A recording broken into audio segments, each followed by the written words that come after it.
but that's the most important part. Amen. And submitting to God is the main decision to make in the fight against temptation and the devil. So I'm going to make a couple key points, and I'm going to expound on them, and I'm going to keep it moving.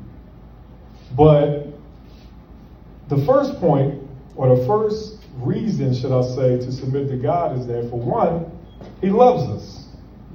And He created us out of love, and also He speaks to us out of love. One of the body's favorite scriptures is John 3:16. For He so loved the world that He gave His only begotten Son. And this is the thing about Jesus, is that He died to save everyone. And also, He speaks to everyone.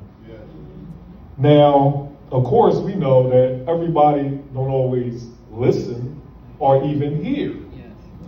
But it is His desire to speak to everyone. And most of the time, the reason that we don't hear is because we're not submitted in that area. The illustration I got from there was a radio station. How you could be driving in your car, and it's a station on there. I'm going to use KYW, for example, that tells you about the traffic report, right? But how many of us actually turn there before we hop on the highway? And then we hop on the highway and then realize, oh snap, it's traffic. But the whole time we had a channel that we could have tuned into to hear about the report. But that's the thing about when we're not submitted, it's like turning the station away from God. We have to be submitted to His frequency. That is the place where His voice is gliding.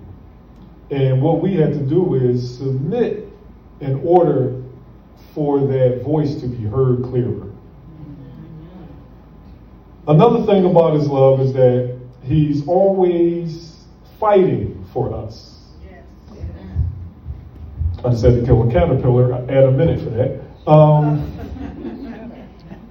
He's always fighting for us. And don't make me laugh.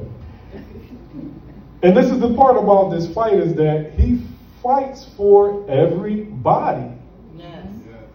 Even the ones that we give up on, He's still fighting for. He just put this in my heart. He's still fighting for Diddy. He's still fighting for the ministers that have taken a fall. He's still fighting for them. Because that's the type of love that He has. It's unconditional. Another illustration He gave me out of this teaching was wrestling. Whenever I hear the word submission, think about wrestling. And how, the ways to lose in a wrestling match is either you get pinned or you tap out. And the way that you tap out is usually when somebody got you in a submission hold. That's right. But this is the thing about the Spirit, is our mentality says to lose is to gain. So when we submit under the wrestling match with God, we gain. Yeah. In the real world, in the wrestling world, and natural, when you lose,